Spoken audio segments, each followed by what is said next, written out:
Patients, staff and displaced people flee from Gaza's largest hospital days after it was stormed by the Israeli military. Protests against the Israel-Hamas war have been held across Europe and the Middle East, with most of them demanding the violence must stop. Ukrainian soldiers engage in intense fighting as Russia ramps up attacks on key cities in eastern Ukraine.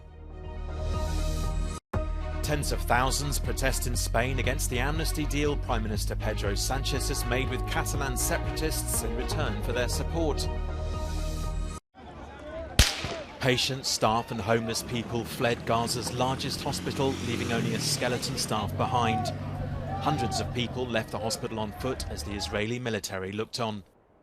Israel's military released a video it said showed one of its drones destroying a Hamas unit that reportedly fired rockets into central Israel on Friday evening.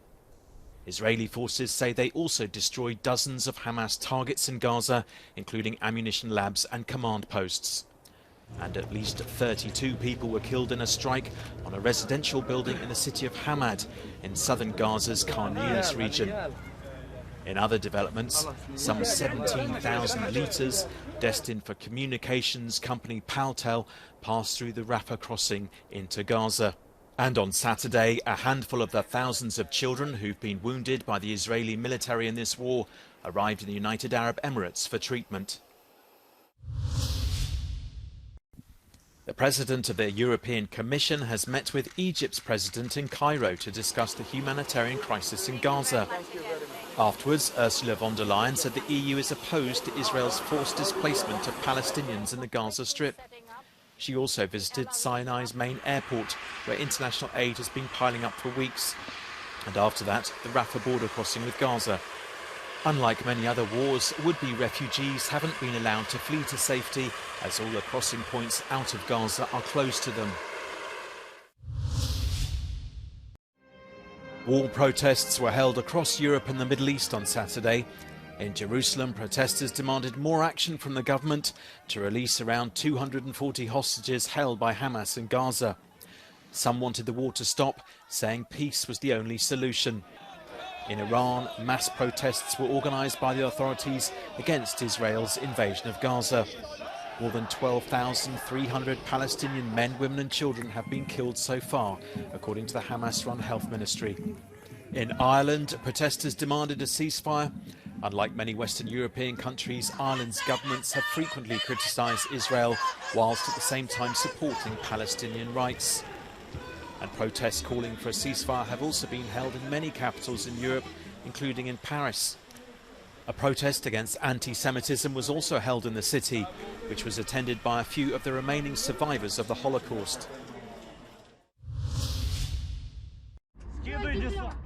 Ukraine's military released this video said to show its soldiers in a battle to recapture Russian positions near Bakhmut in the country's east.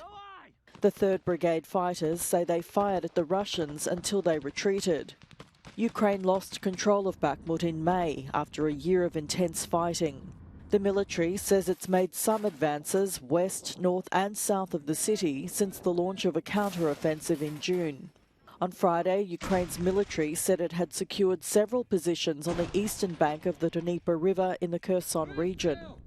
Its troops are trying to push Russian forces away from the river to stop shelling from striking civilian areas on the Ukrainian-held West Bank. In Kharkiv, a Russian missile struck the city of Chuhoyu in the middle of the night. Local authorities say it damaged homes and cars and caused a large sinkhole. Russian shelling also damaged homes.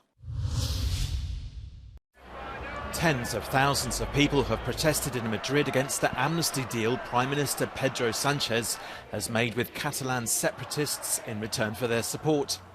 Sánchez only managed to gain a second term in office by getting the votes of the Catalan pro-independence parties. Catalan Regional President Carles Puigdemont remains in exile in Belgium.